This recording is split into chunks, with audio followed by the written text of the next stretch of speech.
Welcome to today's edition of Mindful Monday Live with Takia. My name is Takia Geddes, and I am a therapeutic kinetic and lifestyle coach. I love helping people to transcend their past and create a life that they love. And tonight we're talking about stress and whether or not stress is a good thing, or could it be? And I'll tell you what, I have some experience with this, the S word. How many of you out there have some experience with stress? You know how it can affect your life, and you really, you know that it can have some effects that are pretty detrimental. It's the number one, actually, dis-ease causer. It's the catalyst for disease that most people suffer from, and it can be a very low grade current running behind the scenes for a lifetime, until it takes a really profound manifestation of disease in the body over that long duration of exposure. And so tonight, I want to discuss the potential to redefine it, to utilize it as a tool, and perhaps even harness it as a creative tool, and and become empowered around it. Because a lot of times, what happens, the reason that we feel stressed out is because we aren't standing in our creative power. Generally, the level of our frustration is pretty much equated to the degree to which we are not standing in our power. So if we feel massively frustrated, we generally are massively playing small or playing victim. And so it can be really beneficial to follow what I call the ACE method, which is awareness, clarity, and empowered expression, to navigate and reclaim our power around things that we have previously allowed to run amok. So you see, my background's a bit different today. I brought the board out because I really think pictures can speak louder sometimes than words themselves, and also really help us to understand concepts. Uh, Much of which, in the personal development, or as I like to call it, the personal evolvement field, I think personal evolvement involving our personal evolution is the revolution. And it is the untelevised rising up of us in our authentic power that really changes our world. And so in that vein, when we look at things that cause us to feel like we aren't able to make change, it can be really powerful to look at where we are causing our own pain. That's the first place I look. So I'll give you an example. Just recently, I became a caregiver, and when I decided to do that, I consciously chose to do it differently. I decided the moment that I said yes, I decided I was going to do it differently. I was going to thrive, and I wasn't going to get caught up in a vortex of pain. I don't think any human was meant to live two lives at the same time, right? To handle the minute details of someone else's life and their own, navigating their own ascension, right? So I think it's important. And then one of the most important things I did was maintain the perception of my mother as a divine creator. I did not take her power away. I completely let her be empowered, allowed her to keep her power as much as she possibly could. And then, as we are all human, we sometimes also need assistance. We need help. And there is power in asking for help. And so one of the things that has really allowed me the awareness of, that has helped me to navigate this, is to be aware of the ways that I'm growing, and the ways that I'm able to utilize the skills that I already had coming into the process and the ones that were becoming more integrated. For example, one of the things that became more integrated was my ability to ask for help and receive it with grace, with no residual resentment or feeling of guilt or feeling of being small. I was able to ask, make powerful requests of other human beings who were willing to be of service to me in my life and accept that help. And the other side of accepting help is, and I think the reason that most people feel a bit of guilt is when you're not also doing what you can do, right? And sometimes that looks different depending on the situation. So what I could do in a moment might be I could rest, because rest was the most compassionate, loving, powerful thing I could do for myself in that moment so that I could show up again and be in service to my mother, right? And so some might look at rest, especially if you have beliefs around what rest is and where it falls in the hierarchy of achievement, right? And if you don't allow space for rest, which is the counterpart to movement, we need a balance of those things. And so if you're constantly going, doing, not allowing yourself to recover, that's when we find ourselves depleted and unable to show up and shine in our genius. And so for me, along this journey, has been this integrated, very solidly integrated ability to completely powerfully make requests of other people and receive assistance and still maintain my own power, because I know my intention is never to abuse the assistance, but to just get assistance where I need it in that moment. And it's been a game changer, it just to be able to, because there are lessons that we kind of stick our toes into along the way, and we know that they're there and we know that they're the truth, but we haven't yet fully integrated as ways of being. And that's when you carry the meditation into your life. That's when that being held by the universe and knowing that the universe conspires in our best interest always is happening, even when we don't like the circumstances that are before us, right? It's being able to be grateful for everything that's happening when it's happening.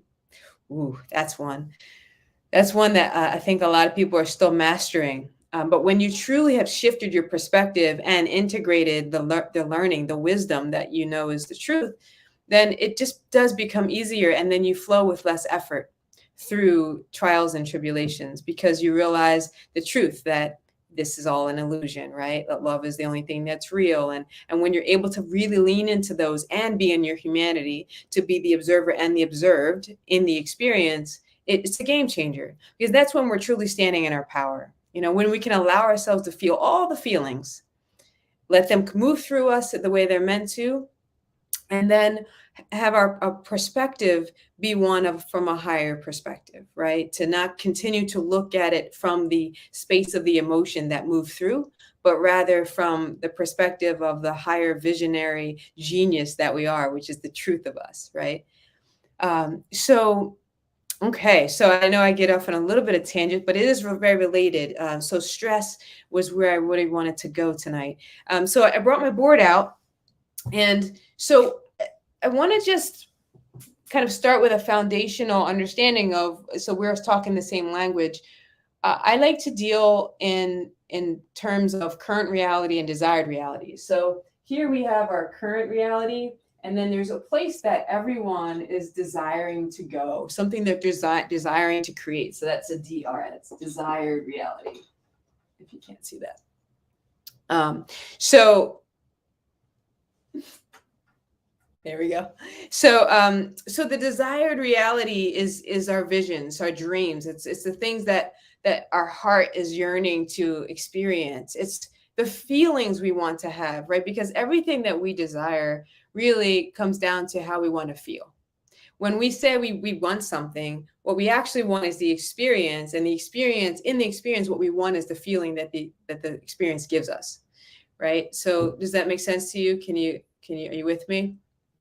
Right. So when we say, we want to, let's say, for example, like I really love the mountains and trees, and I desire to have a home in the mountains amongst the trees, and to just walk out on my deck and have this beautiful vast view over the canopies, and to watch sunrises and sunsets from that space. And I'm not waiting until I'm on my deck to have those experiences. I'm actually having them now, but that's a different story. What I do is create as much of that as I'm able to right now, right? So I'm not waiting for some horizon happiness in the future. But this is my desire, right? And what I desire out of that experience is to be in the presence of the energy of nature on a daily basis, and at any moment that I choose, right? I want my sanctuary to be surrounded by this energy, right? Because I want peace in my home. I want, right? So this is the feeling I want, is this peaceful flow, energetic synchronicity. I want just love in my space. And in my eyes, I want the experience of seeing green and ascending huge creations that I know only the creator of all things could have created. Right. So that's what I want. I want that. And so my heart gets happy when I think about that. And even when I'm looking to create that, I go into the feeling of it in order to manifest it, right? So feeling is really important. And so when we're stressed out, when we're stressed and we let pressures of from outside or internally putting pressure on ourselves, we diminish their ability to truly step into the creative feeling, right? So there's two types of stress, and one is creative, and I like to call it tension, and one is destructive, right? It deconstructs, and it diminishes. So when we're focused on our desired reality, I mean, you can even see my energy when I'm thinking about my mountain home and my trees. Like I feel it. I feel it in every cell of my body, and I love it. And so my whole every cell is happy. We're all on the same page. Every single one of my cells is in alignment with this desire. And so what that creates, when I'm in this current reality of, actually I've created a reality where I have a beautiful pond and trees all around me, but not mountains yet, because I'm in Florida. So I have the ocean, which is wonderful. And I love the expansiveness. Now I'm ready for a change. So in this space, what I notice is where I am now. When I notice where I am now, and then I also have this desire, there's this pull, right? There's this pull of my heart to go to this place where I get to be, in my mountain home.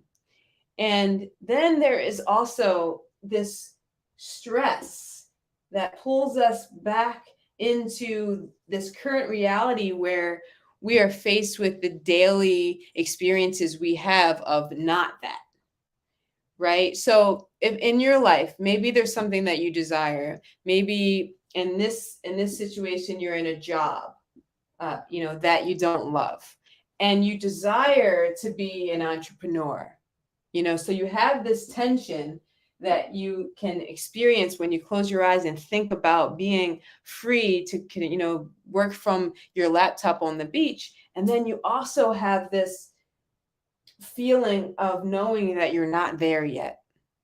So they're opposing forces. This is creative tension. Creativity is expansive. So it's what makes your heart feel happy, right? It's the difference that you can see visibly shifting in my energy when I'm focused on my desired reality. And then there's the reality of being where we are and having the experience of now. And when you acknowledge now and you focus on what you desire, you create creative tension. So it actually can become a catapult, because once as you move closer to this desired reality, this is all the things that we have inside of us that were created between 0 and 4, kind of identities and our subconscious beliefs, our stuff, our patterns, right, from our past that were absolutely legitimately created for a reason in order to fit into our family, to feel safe, to belong. Sometimes we had a lot of trauma that we had to overcome, and we created part-time personalities. There is a plethora of tension that gets created internally when we're trying to create something new that we haven't experienced before, because there are 3 levels of consciousness. So we have 3 levels of consciousness. Here we have a level of consciousness that is our self-conscious. So this is little s, self. And this is the domain of the mind, right? It's where we think about things and we make decisions, you know, cognitively, and we get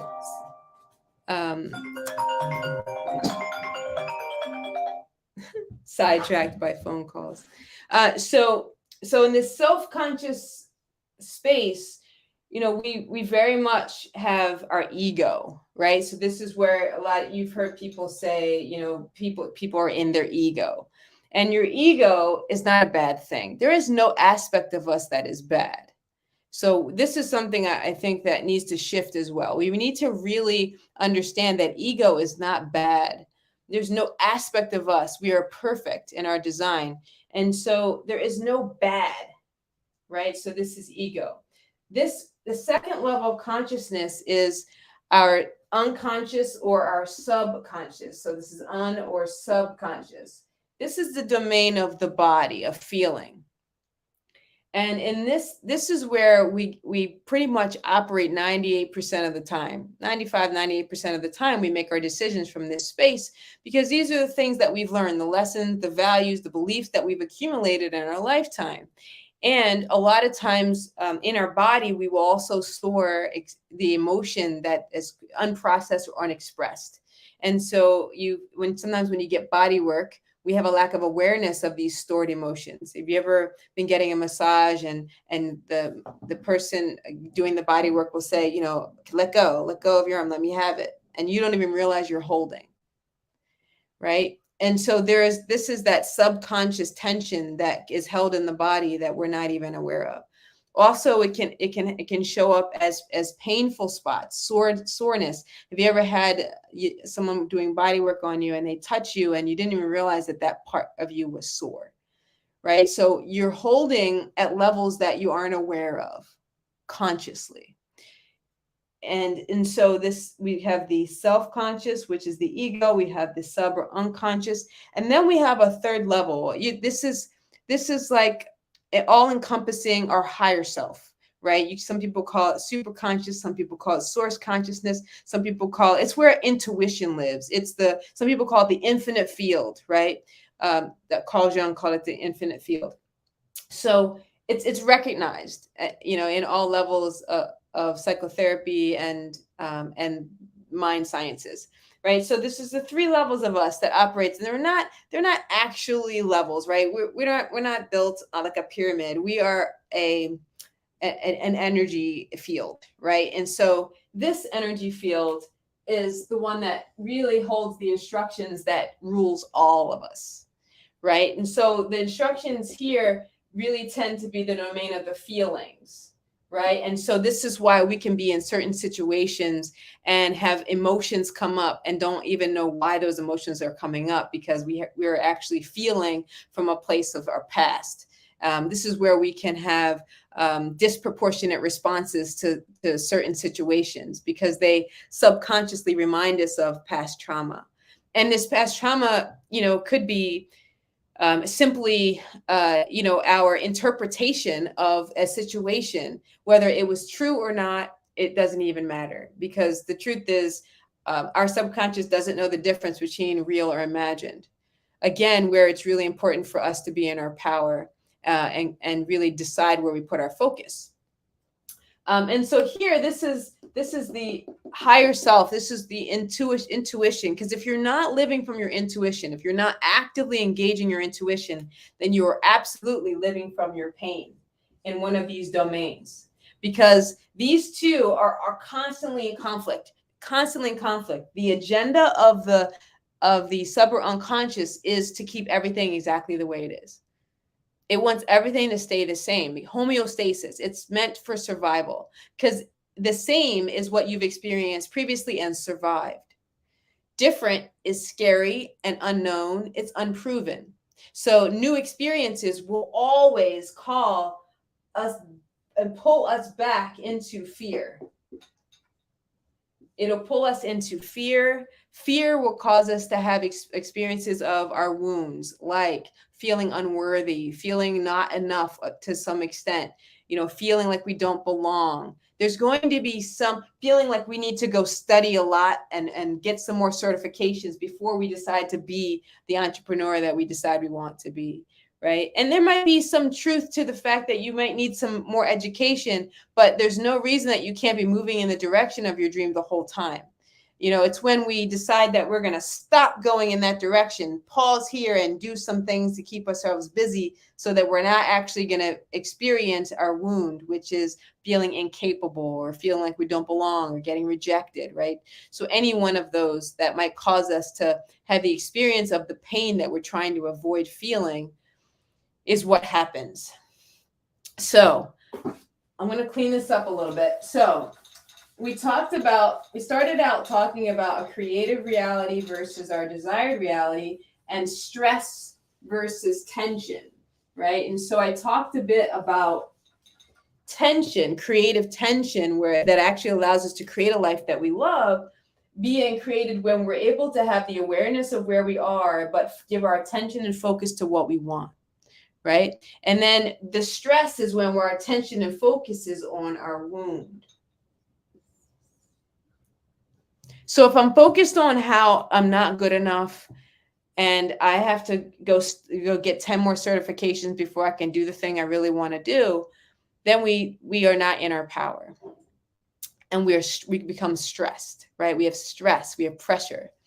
So I'm going to just relate stress to you from an experience I had even just this week. So when I was shared with you that, I became a caregiver. And so it's been such a great talking point because there's so many aspects of all levels of humanity in this caregiving situation. So I had to look at when I was feeling stressed. And the first thing I did was look inside at the ways that I was creating pressure internally. So because that's the one thing that I can control. What expectations do I have of myself that are causing pressure and stress and disallowing me to feel powerful, to feel like I can manage and navigate this situation? Well, what is that? So I looked at that for myself. And then I also looked at what are the ways that I was taking on more responsibility than I needed to. Was there somewhere I could delegate? And I tell you what, immediately, as soon as I was able to just find the awareness of the places where I was holding expectations that were beyond what were necessary for the situation, and also where I was taking responsibility for things that were not mine, or that I could give away to people who could handle it with more ease because it was their job, or they had greater, space, right? Bandwidth. Immediately I was able to breathe more deeply. Immediately. Because the things that those self-imposed expectations and the responsibility that we take really matters, right? There's empowered responsibility where I'm owning how I'm creating. And during that process, that's what I was doing. I was owning how I was creating my own stress. And then that allowed me, that awareness gave me choice to make a different decision, right? But if I just stayed in the mire, in the muck, and just said, oh, it's all on me. It's my job to do all of it. I have to do it. I'm the daughter. I have to make sure she's good. I have to make sure this is done. All the things, right? Because there are always all the things. So, an empowered place to navigate stress is absolutely one of awareness. Becoming aware of the places that we can take responsibility for our own creation in our lives gives us choice. Choice is power. And this applies to when we're creating anything. So when I'm creating a life I love, when I'm creating a sense of ease in my body, when I'm creating a sense of capability and self-knowing and feeling empowered in situations that are heavy and intense, I'm taking responsibility for what I'm creating. And as I'm doing that, I'm able to walk my walk, right? And here, we could either create creative tension and keep our focus on the desired reality. So in this situation, I kept my focus on what I desired. What I desired was ease and peace. I desired to be able to navigate powerfully rather than feel like the whole world was crashing down on me when my mom gets, rushed to the hospital and I have to, take care of all the things, right? So, and this is living. This is living from a higher level, right? This is living from a place of power versus feeling like a victim. This is what they mean, victim versus victor. We have to choose. And then once we choose, that in itself aligns us with the correct actions and knowing. And I listen to my intuition, right? Because if you're not in your intuition, you're in your wound. There are only two places to be. You can either be listening to your higher self or you're listening to your past self. And the past is always going to be your pain, because the pain is a signifier of what you survived. The pain tells you what you're trying to avoid, what you need to think you need to fix, right? And I'll tell you that the only way that you can know what needs to be avoided and fixed is to keep your eye on it. Let's say you're going to a party and there's someone there that you don't care for, and you want to not talk to them that night. Make sure of it. What do you have to do in order to make sure you don't run into them? At all times, you need to know where they are, right? So at all times, if our focus is on our woundedness, so that we can avoid getting rejected and avoid feeling worthless and avoid failure and avoid, success, even because success might mean we have to somehow maintain it. Or what if they find out we're a fraud, right? All of that. So this is what we want to do. We want to ultimately focus our attention on our desired reality, create creative tension, be aware and acknowledge where we are, because there's power in acknowledging the truth of the circumstance, but not keeping your focus and attention there, just acknowledging it and then keeping your focus and attention where you're going. Because ultimately, anywhere we're going actually is who we need to become now, right? Because our future is simply a representation of our internal world. The present is a representation. It's present from the now right before this one. You getting that? So present into now was who I was before. So all of what I'm telling you now, the wisdom I'm speaking, the understanding that I'm coming from, the experience and the power I'm able to be in my experience came from being it before now. I didn't just become it now. I became it and then I live it. And that's how every creation works.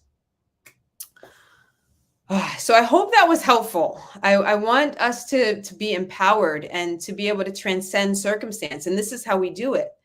It's not about fixing ourselves. It's not about,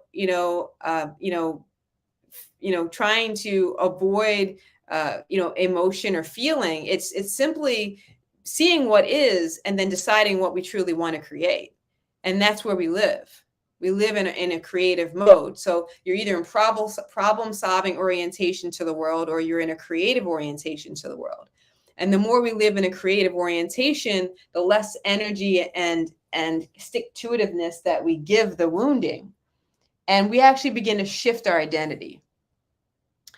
You can probably agree that who you are now is different than who you were 10 years ago. Just because by being here long enough, you've probably evolved a bit. And you know that the way that you perceive things has shifted. Some things have integrated more. It's just you're growing just because you're here enough and you're having interactions with other humans and you're having experiences, right? And experiences teach us and they remind us of who we are. And so if you can remember this, that our first powerful tool that we always have access to is our awareness. And the more that we can be aware of, and our awareness comes from where we put our attention. Our attention creates our focus. Our focus creates our reality. So be aware of where you're putting your attention. Are you focusing on the woundedness and how you're not it and how you're not enough? Or are you focused on how you're a powerful creator and in every moment deciding who you want to be? That's the difference between being stressed out and being a creative, empowered human being. All right. Drop some comments if you have things to share. I'd love to hear what you have to contribute, or maybe something resonated with you. I'd love to hear about it. Joe Mason, so good to see you. Thank you so much for being here tonight. I appreciate you. Yeah, life is meant to be delicious, so keep it juicy. And you are more than enough. You are necessary to the unfoldment of the universe. And I love you if no one's told you yet. Have a great night. Talk to you soon.